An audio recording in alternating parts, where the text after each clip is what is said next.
I was nervous. Karen, my wife of 11 years, had told me to meet her at the Tumbleweed Inn at 3 o'clock. I knew that the bar would be pretty much empty at that hour, and whatever it was she had to tell me would have little to do with partying with her. I didn't know how right I was. The TI was where she and I had met 13 years before. I had a bad feeling. I had suspected that she was cheating on me with a coworker. I was afraid that this meeting would be where I got the news. There had been signs, late nights at the office where she was a secretary to the boss, disinterest in sex, at least with me, new clothes, provocative clothes, in her closet, clothes she never wore around me, and a much reduced interest in communicating with me. We hardly spoke even at meals, fewer and fewer of which she was ever even home for. During the past several months, it had been mostly me and the kids eating, and her coming in with some lame excuse, and perhaps a dessert from the market for the children, Max 9 and Megan 10. Her disregard for me was one thing, and it hurt, but her putting the children on the back burner really pissed me off. There were but few cars in the lot when I pulled into the TI. I had resolved to play it cool, she was going to do, and say what I suspected was the case. I suspected a tell-all due to a conversation that I had partially overheard 2 nights before. Yes. Okay. I agree. Tuesday. Yes. I'll get him there. Well, it was Tuesday, and it was 3 o'clock, and she had gotten me here. I sat in the car for a few moments thinking, what if she was with the owl? What should I do? The advice my dad had laid on me years before came to me. They had served me well more than once in my business. Do nothing, son, unless you know what to do. Say nothing. Let your antagonist figure it out. The less you say, the more he will worry. And if he doesn't worry, then he is vulnerable, and you can make plans to take care of things at a date and time of your choosing. Remember, if you open your mouth, they will know what you're thinking immediately, even if you don't realize it. Just shut up and walk away. Take care of business later after you have all the facts and your plans are in place. I smiled. God, how I had loved that man. I knew he was watching over me at that very second. I said a silent prayer of thanks for his advice. Inside, I saw her sitting at the bar with a man I didn't recognize. But that was not a big surprise. My company, Steinbeck Incorporated, which I had founded 10 years ago, claimed all of my time during the day, and I had little opportunity to mix with the folks at her place of work. I was an electrical engineer, and my company designed wiring and other electrical schemas for a full dozen construction companies, needing the services I could provide. I walked over to the 2 of them. She sensed my presence and turned. "Hello, Mark," she said. Not "hello, honey." No peck on the cheek. Just "hello, Mark." "Hi, honey," I said pointedly. "What's up?" The man turned and faced me. "Mr. Steinbeck, or would you prefer I call you Mark? We brought you here today to let you know that your wife and I have been having sex together for some time. She has made it clear that she is tired of sneaking around and having to make excuses, so I convinced her to just simply tell you. As I have said, I was halfway prepared for this, and the recorder in my jacket pocket gave me an edge. I hoped I was getting it all. I waited. I said nothing after all. Dad was watching, and I didn't want him mad at me for being stupid. "Mark," said Karen, waiting for me to say something, but I remained silent. She must have decided I was in shock or something, so she started talking. "Mark, it has been so hard keeping this from you. I don't want you to feel hurt. I have no intention of leaving you. It's just, well, sex with Jason here is just too much for me to give up. I hope you can understand. I just can't keep this from you any longer. You deserve to know," she said. I wasn't sure just how aware she was of how stupid her arguments sounded.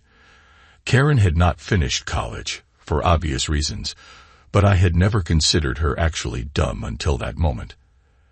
As for the military genius she was trading me in for, well, enough said. I walked to the end of the bar, where the barkeep was trying not to hear what he couldn't help but hear. I ordered what was on tap. He brought it. I sipped it, saying nothing. The two of them watched me. I could see confusion on both of their faces. I finished my beer and left. I could feel their eyes following me as I exited the building. I felt good. For the first time in months, I felt that I had the upper hand.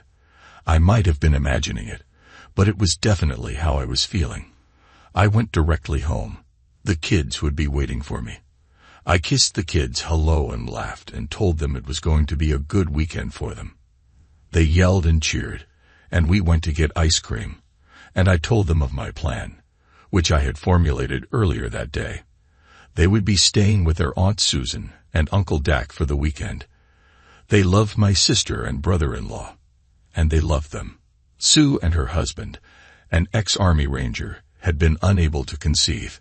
Hence, Max and Megan had become their favorite people in the whole wide world. I knew that Sue and Dak were going camping for the weekend, and now the kids were going to be going with them. That would give me the chance I needed to handle the things that had to be handled. "Everything okay, Mark?" said Doc. The man had an uncanny knack for picking up on things. "Truthfully, no," I said. "I'm divorcing Karen. The kids don't know." "So, I figured," he said. "That brought me up short." "What?" "I've noticed some things," he said. "So has Sue. Karen actually made a play for me last Christmas. I blew her off, and she made a joke about it trying to cover herself. But she couldn't sell it. Not to me. Sue made me not tell you. Sorry, I didn't know." "It's okay. I'm just grateful you guys are here to take care of the kids for a couple of days. I need time to get my ducks all lined up. Listen, Mark, if you need me for anything." "Thanks, Dak. I'll keep it in mind. But I think I can handle this. It'll be messy. But I have evidence, and this is not a no-fault state, so nailing them shouldn't be a problem. After I leave here, I'm heading over to Henry's to get things underway." Henry Morgan was my company's more than competent attorney. He was by all accounts at least 120 years old, but still sharp as a razor blade. He knew every judge and every worthwhile attorney in the state, let alone in the city. Karen couldn't have not realized what I was capable of doing if I found her cheating. I had to figure that she had come forward with all of this "I have a sex buddy" stuff in order to short-shank anything I might do if I were to discover them by accident. It was very faulty reasoning, but the more I considered it, the more it made the only possible sense. She was scared I would find out and sandbag her. Well, I was going to do just that. "Yeah, Henry, that's about it." I had come to his home unannounced and had surprised him. I had given him the recording in the name of the barkeep who had been a witness to the bizarre meeting with my wife and her sex buddy only hours earlier.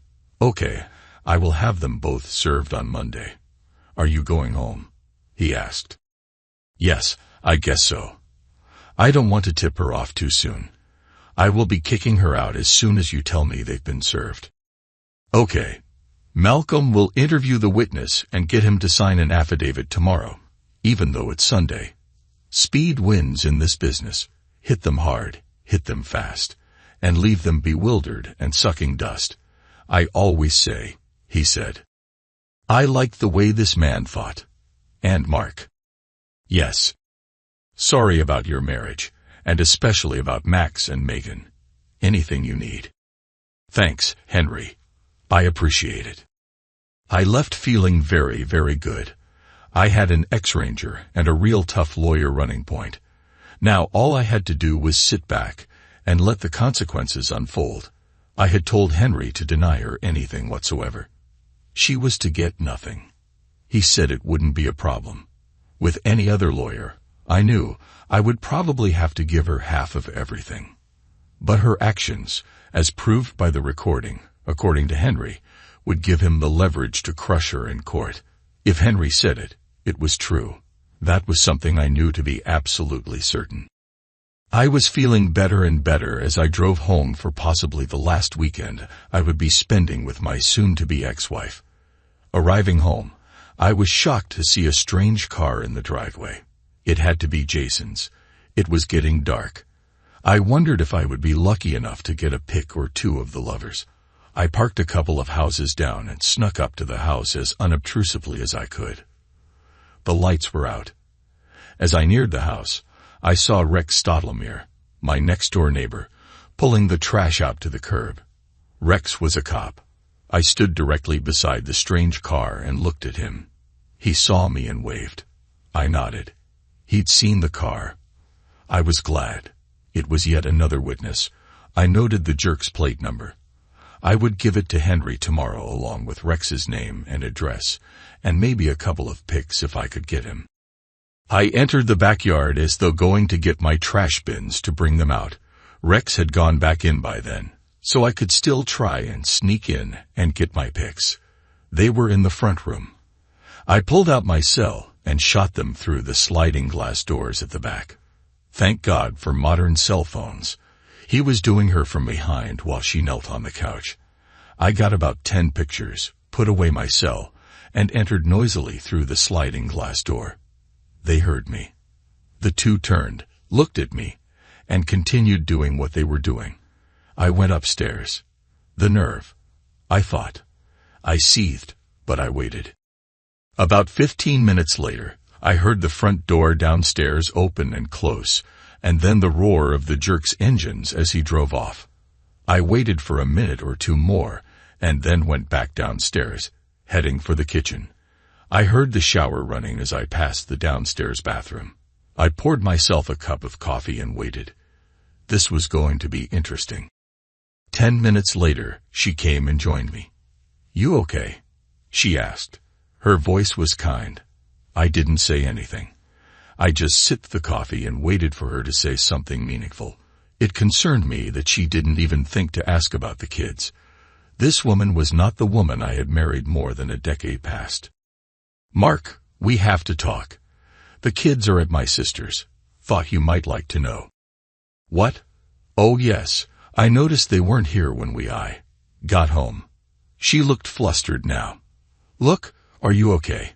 I just wanted to be upfront and honest with you. I didn't like sneaking around.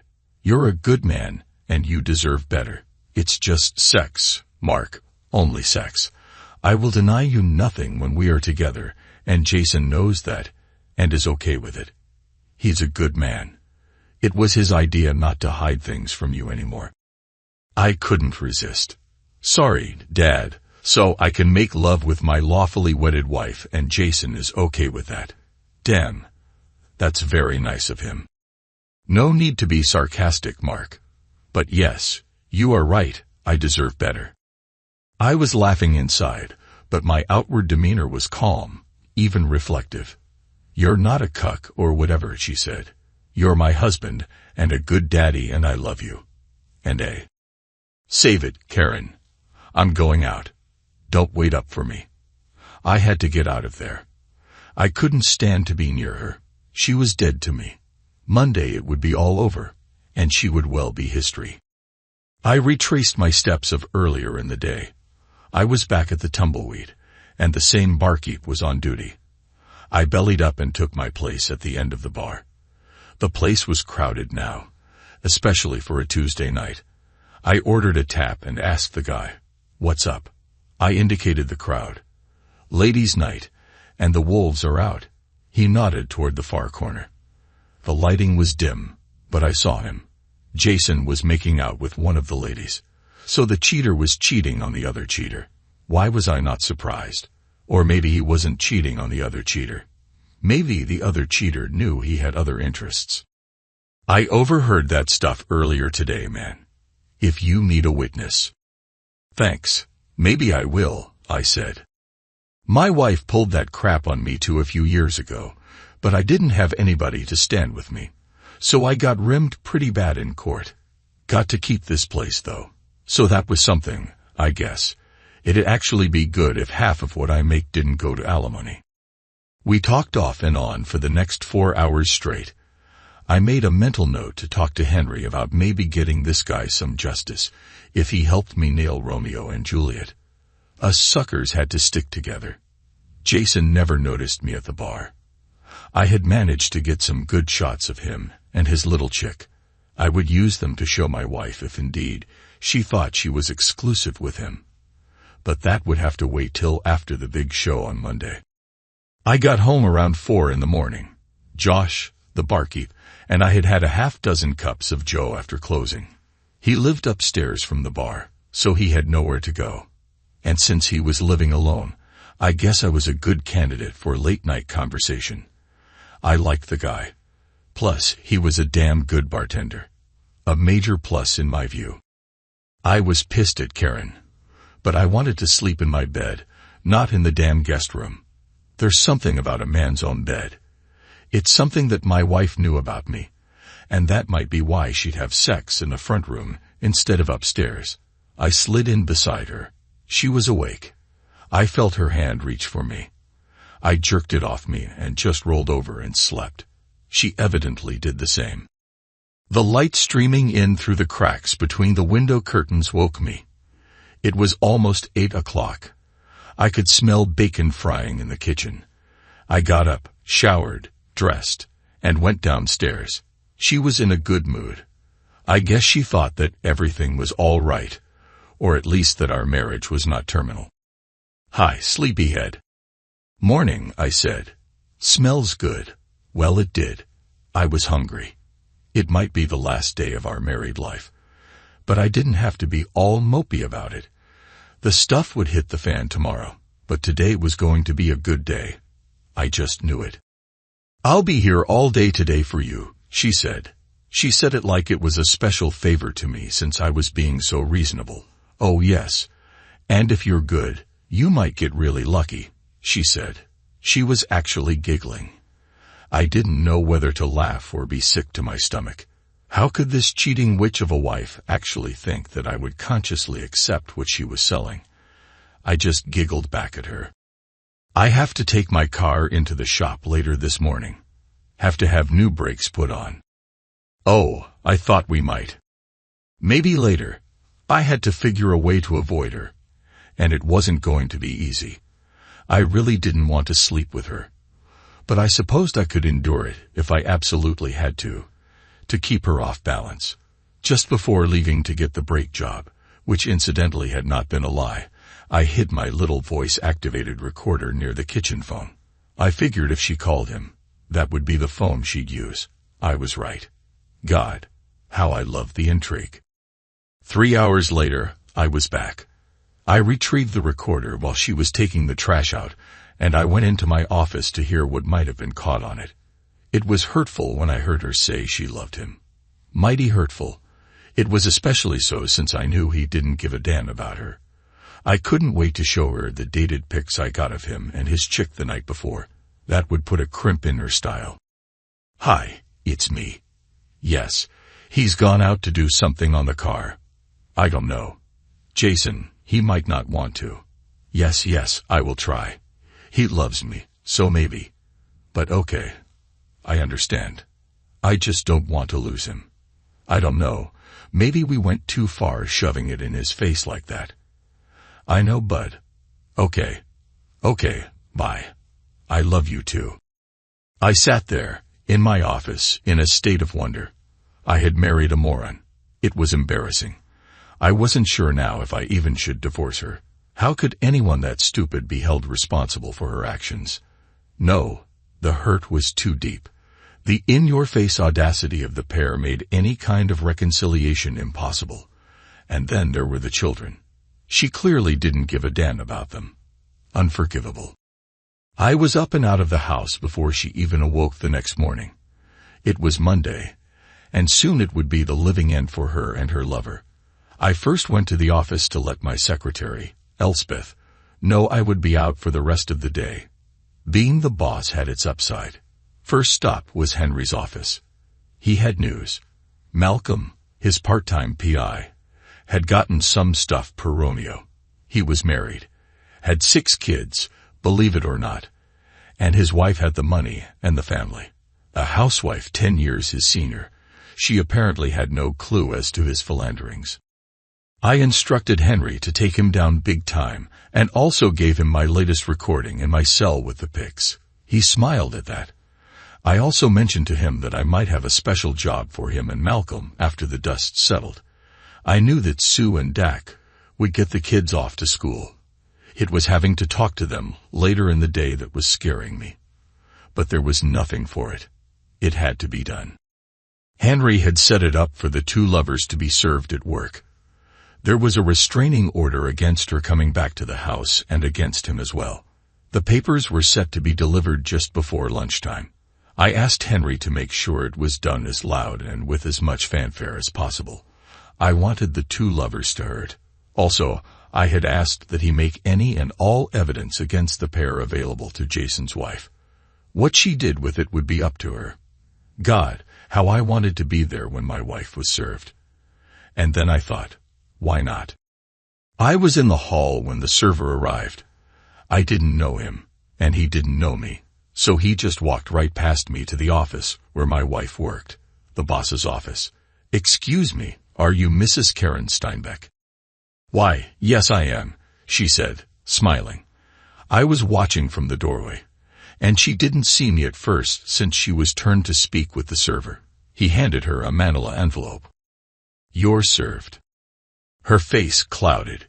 She looked at the envelope she held in her hand and opened it. She paled and began to cry, then sob. She fell into her chair. Her boss at that moment was coming out, saw, and tried to console her. I made myself more visible. She saw me and her eyes shot open. "Mark, why?" I couldn't resist. "Sorry again, Dad. Like you said, I deserve better." And I walked out. I wasn't present, but I heard later that Jason had been served in like fashion. He actually fainted as the realization that his life was essentially over sunk in. He eventually lost everything. Wife, kids, house, job, everything. I had been wrong about one thing. Karen was not the world's biggest moron. She was only the second biggest. A few days later, I sat in Henry's office and sipped the hot brew. "So, do you think you can help him since it's so long after the fact?" "Yes, I think so. The lady has a lot of skeletons in her closet, and she is more than willing to revisit the conditions of their divorce in order to keep them hush-hush. Get the alimony dumped. I mean, if you can." "Mark, don't you know by now that I can do anything?" He laughed. "I stand corrected," I said, joining him in laughter. Later that day, I sat at the bar in the Tumbleweed talking with my new friend. "Gitsis," he said, "if what you say is true, you will never have to pay for another tap in here again. I can't tell you how much I appreciate it, especially since she rubbed my nose in it so bad at the time." "Glad I could help," I said. Karen ended up with nothing from our marriage, but miracle of miracles, she was not fired. She'd been with her boss for so long that he let her indiscretion slide this once. Jason was history, as previously related. I met with Karen the day after the big show. I had something I wanted to give her. I knew I risked having to listen to her beg and plead, but this one was worth that risk. "Mark, isn't there some way? I mean the children." That was a card I knew she was going to play, and I shot her down. "You have shown no interest in the children in months, Karen. That boyfriend of yours has had your full attention.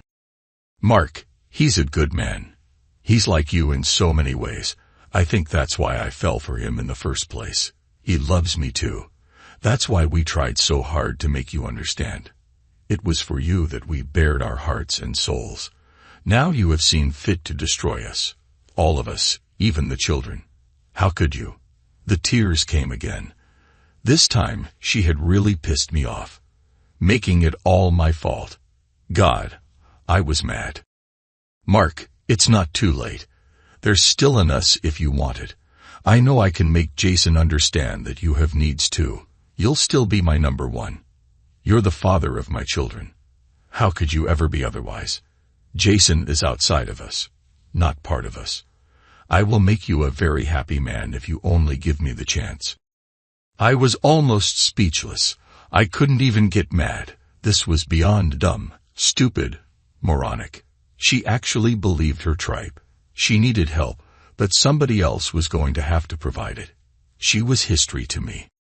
"Karen, I came here today to see you for two reasons.